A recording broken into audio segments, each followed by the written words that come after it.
कुछ ऐसे लोग होते हैं जिनकी जयंती सरकारें मनाती हैं, लेकिन डॉक्टर बाबा साहेब अम्बेडकर जी की जयंती लोग अब एक एक गरीब आदमी एक एक रुपया इकट्ठा करके गांव-गांव के दूर दराज में और इतने मन से, इतने अच्छे भाव से मनाते हैं।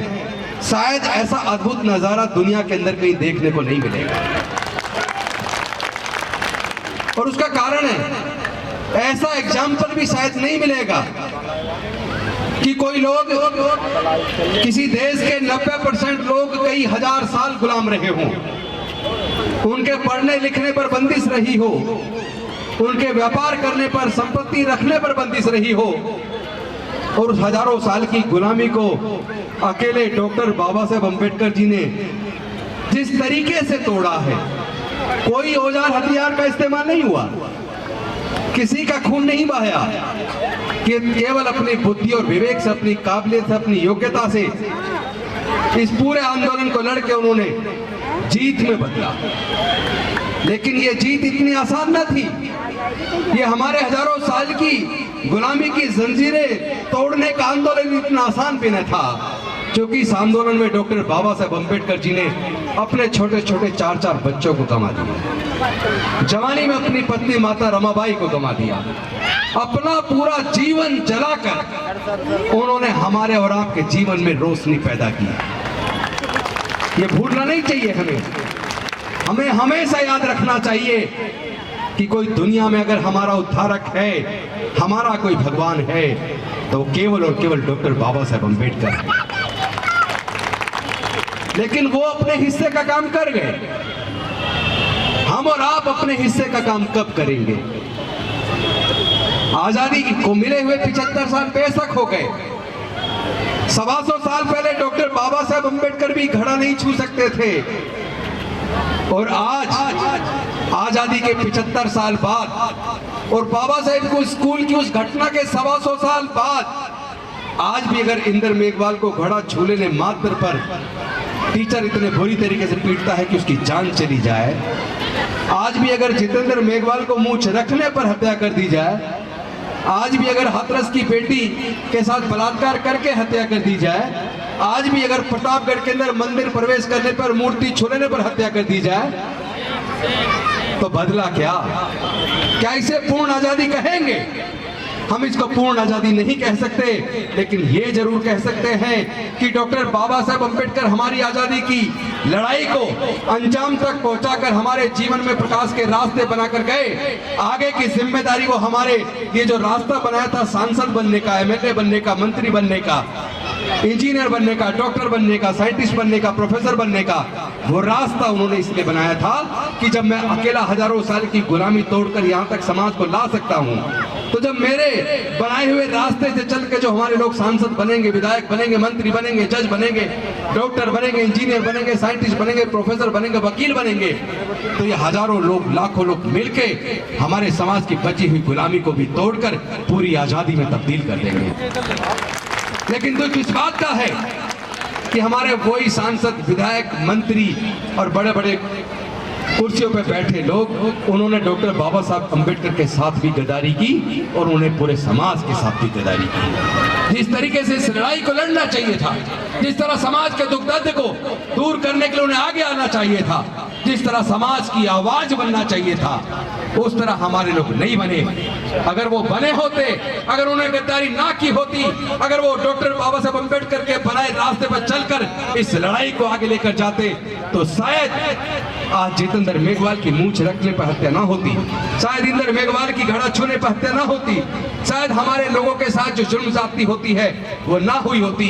और इससे भी ज्यादा दुख की और शर्म की बात तो ये है कि जो रास्ता डॉक्टर बाबा साहेब अम्बेडकर बना कर गए थे, जो वो हमें दे कर गए थे, हमारे सबके होते हुए 70% ऑलरेडी छीन चुका है। जो 30% बचा है वो आने वाले 15 से 20 सालों में छीन जाने वाला है। आज उन्होंने पढ़ाई को हमारे बच्चों से छीन लिया है। जिनके जो यहाँ लोग बैठे हैं, जिनके बच्चे इंजीनियरिंग कर रहे हैं सरकारी इंजीनियरिंग कॉलेज से, उनसे पूछो एक साल का खर्चा कम से कम 2-2.5 लाख रुपया है। 1,46,000 2,46,000 तो केवल एक साल की फीस है। हॉस्टल का खर्चा, किताबों का खर्चा, ट्यूशन का खर्चा, ट्रांसपोर्ट का खर्चा, खाने का खर्चा, बाकी सारे खर्चे जोड़ ले तो 4 साल की इंजीनियरिंग का कोर्स कराने के लिए आपको कम से कम 15 लाख रुपया चाहिए। नेशनल लॉ यूनिवर्सिटी में अपने बच्चे को एडमिशन कराते लो 5 साल का कोर्स है, 5 साल का कोर्स कराने के लिए लॉ कम से कम 15 लाख रुपया चाहिए। IIM कराने के लिए कम से कम 44 लाख रुपया चाहिए।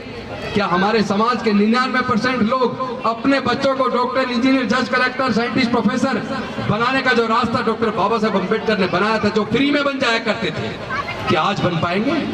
क्योंकि मैं वकील हूं, भानु प्रताप जी मेरे दोस्त हैं, वो वकील हैं। हम लोगों ने वकालत तक की पूरी पढ़ाई का खर्चा जोड़ा तो 8,000 रुपया, पहली क्लास से लेकर LLB करके वकील बनने तक का मेरा पूरा खर्चा मैंने जोड़ा 8,000 रुपया। लेकिन जब मैंने 2000 में अपने बच्चे का एडमिशन कराया LKG में, 8,000 रुपये खर्च हुए। 2000 में सन, तो यानी क्या बदला? और आज एक वकील बनाने को आपको कम से कम 15 लाख रुपए केवल कानून की डिग्री लेने के लिए अगर नेशनल यूनिवर्सिटी में आप एडमिशन करा दें, चाहे नेशनल लॉ स्कूल बेंगलोर करा दे, पूना करा ले, बॉम्बे करा ले, दिल्ली का नेशनल लॉ यूनिवर्सिटी में करा दे, 15 लाख से कम में आपका बच्चा लॉ की डिग्री नहीं कर पाएगा। तो जो बाबा साहब ने तो फ्री में बनाने का रास्ता बनाया था, लेकिन आज इन्हीं सरकारों ने, जिनको हमने चुनकर भेजा और जिन संसद और विधानसभाओं के अंदर अपने सांसद विधायक भेजे, उन्हीं के रहते सरकारों ने हमारे बच्चों से शिक्षा को छीन लिया, इतना महंगा कर दिया कि पैसे के अभाव में हमारे बच्चे पढ़ ना पाए। तो हमने पाया क्या? हमारे नेताओं ने किया क्या? हमारे अफसरों ने क्या किया? इस लड़ाई को जब लड़ना चाहिए था, जब समाज की आवाज बनना चाहिए था, वो समाज की आवाज बनने की बजाय अपने घर की तरक्की तक सीमित रह गए। हो सकता है उनकी घर की तरक्की हो भी गई हो सकता है 2-4 बंगले बना लिए हो, लेकिन ताश के पत्ते की तरह जिस तरह इमारत गिरती है, इस तरह वो सत्ता आजकल हमारे लोगों की इमारतों को भी गिरा रही है, बुलडोजर चला रही है। तो आप लोग सुरक्षित कहां हैं? इस लड़ाई को फिर से लड़ना होगा, लेकिन केवल और केवल डॉक्टर बाबा साहब अम्बेडकर के बनाए रास्ते से, कोई दूसरा रास्ता नहीं है। और मैं एक बात और साफ कह देना चाहता हूं, चाहे कोई कितनी ऊंची से ऊंची कुर्सी पे बैठा हो, चाहे कोई जज हो, कलेक्टर हो, इंजीनियर हो, डॉक्टर हो, साइंटिस्ट हो, प्रोफेसर हो, कोई मंत्री हो, अगर हम लोग मिलके, चाहे किसी भी पार्टी में काम करो, मैं पार्टी की भी बात नहीं करूंगा, अगर मिलके समाज की इस लड़ाई को नहीं लड़ा तो हमारे ये बच्चे दोबारा गुलाम हो जाने वाले हैं। अपने बच्चों से आंखें नहीं मिला पाएंगे हम, अगर हम अपने बच्चों की आंखों में गिरना नहीं चाहते। हम अगर अपने बच्चों की आंखों में आंखें मिला के बात करना चाहते हैं, तो इस लड़ाई को राजनीति से ऊपर उठ के एकजुट होकर लड़ना होगा, वरना आने वाला समय बहुत खराब है। तो मैं आप सबको डॉक्टर बाबा साहब अम्बेडकर की जयंती की शुभकामनाएं भी देता हूं, और साथ में एक निवेदन और करता हूं, अपने बच्चों में डॉक्टर बाबा साहब अम्बेडकर का संदेश डालो। केवल उनकी मूर्ति लगाकर, माला डालकर पूजा करने से काम नहीं चलेगा, उनके बताए रास्ते पे चलना होगा, उनके सिद्धांतों को अपने आचरण में लाना होगा। जब हम अपने आचरण में लाएंगे तो निश्चित तौर पर समाज आगे बढ़ेगा, हमारे बच्चे फिर से गुलाम नहीं बनेंगे और हम बनने भी नहीं देंगे। हम इस लड़ाई को लड़ेंगे और जीतेंगे। बहुत बहुत धन्यवाद। जय भीम, जय भारत, नमो बुद्धाय। अगर आपने अभी तक हमारा चैनल सब्सक्राइब नहीं किया है तो सब्सक्राइब करें और घंटी का बटन बिल्कुल भी दबाना ना भूलें, ताकि सभी लेटेस्ट खबरें पहुंच सकें आप पे सबसे पहले।